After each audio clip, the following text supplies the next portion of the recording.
بسم الله الرحمن الرحيم. عباد الله، أوصيكم بطاعة الله وتقواه.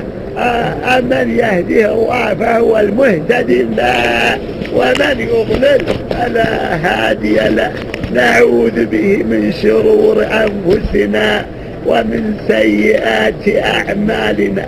عباد الله، عليكم بطاعة ولاة الأمر، فإنهم الذين قال الله سبحانه وتعالى هم الحبل الممدود وهم حبل الله المتين. هذا ولي الأمر يا أخوان. ويبدأ لك يبنبع في الحرم. هذا ابن الشيخ ذا اللي بنبع ذا اللي في الحرم. عباد الله، شنو؟ وكل واحد جاييني مرة بصوت خروف، واحد جاي بصوت تيس. طيب اخواني، هذه الأصوات الوهابية النكر. الأصوات دي واحد مسوي لك صوت خروف. والله العظيم مولاي سيد الشهداء، شوية ويتحولون إلى غنم. شوية يتحولون إلى غنم.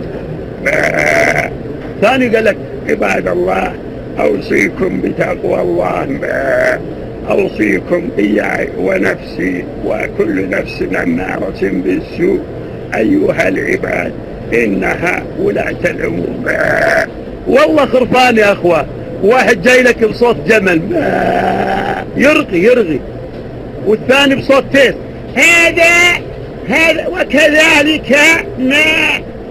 وكذلك حثت الشريعة الإسلامية على طاعة الله وعلى الناس. والله صوت تيس يا أخوان. شوف يعني انت دقق شوي تسمع لك واحد صوت خروف، واحد صوت تيس. لعنة الله على الوهابية أينما كانوا مفلسين. قبحكم الله أينما تكونوا. هذه الأصوات النكرة. وكذلك هيا أنها أما عن الإنسان فإن عند مكان فإن كان مسألة والذي جاء وقد روي في كتاب أبو هريرة. وقال أبو هريرة ورد كذلك صحيح.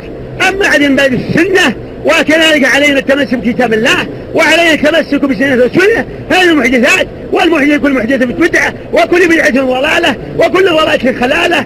هذا إخوان والله العظيم يا سيد الشهداء ينبحون وينهقون ولا أعلم. واحد